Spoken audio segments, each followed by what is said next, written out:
Өмірі жасаған борышым қызыл болмайтын ғой, сөйтсем бар құпиясы мынада екен. Етімізді тұз салып пісіреміз, бөлек ыдысқа кішкене ғана сұйық май құйып, сәбіз, томат, қызылша, бір тілім лимонның соғын сығамыз, жарты кесе су құйып, баяу отқа қоямыз. Қазанға картошканы салып 5 минут пісіріп аламыз, 5 минуттан кейін капустаны салып 15 минут пісіреміз. Етін бөлек алып, үстіне қызылшамызды саламыз. Чеснок қосамыз, 5 минут қайнатамыз. Етін салып, араластырып, ұсына берсеңіздер болады. Осындай сәтті шығатын рецепттерді менің парақшамнан көре аласыздар. Парақшаны жоғалтып алмас үшін міндетті түрде тіркеліп алуды ұмытпаңыз. Көрші келіншек ең пайдалы сорпа қайнатпа сорпа, мен бұны былай дайындаймын деді. Сол әдіс бойынша жасап көрмекшімін. Ең алдымен сүйегі бар етімізді тұз салып пісіріп аламыз. Піскен етімізді турап қайтадан қазанға саламыз. Болгарский перец, сәбіз, картошка, лавр жапырағы және помидор қостым. Сәбіз піскенше пісіріп аламыз. Ең соңынан брокколи мен цветная капустаны қосамыз. 2-3 минут пісіріп аламыз.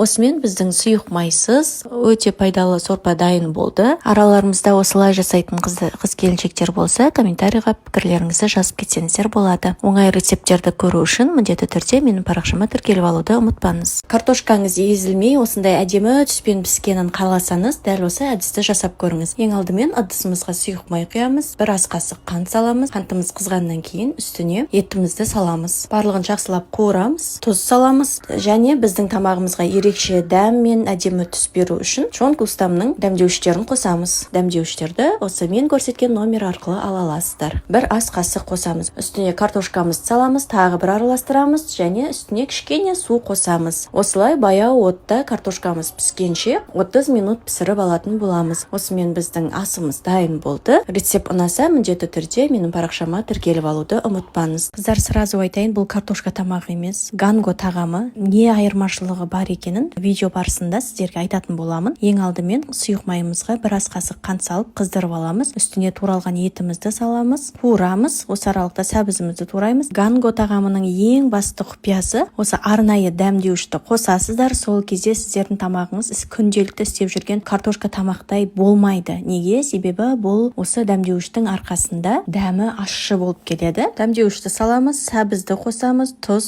саламыз, үстіне су құямыз, қақпағын жауып, етіміздің піскенінше күтеміз. Ет піскеннен кейін картошканы саламыз. Картошканы 20 минуттай пісіреміз. Болгарскийді және чеснокты қосамыз. 10 минуттай пісіреміз. Одан кейін осындай шағын шұңғылдау ыдыстарға сорпасымен бірге тамақты ұсынатын боласыздар. Үстіне әсемдік үшін көк пияз жуа қоссаңыздар болады. Осылай суымен бірге жейсіздер. Суына нан батырып тұрып жесеңіздер де болады. Дәмдеуіштердің иісі, дәмі өте ерекше, ащы, әдемі иіспен дәм береді. Дәмдеуіштерді осы номер арқылы тапсырыс берсеңіздер болады. Осындай ерекше тамақтарды қаласаңыз, менің парақшама тіркеліп алуды ұмытпаңыз. Жасап көріңіздер, ас болсын.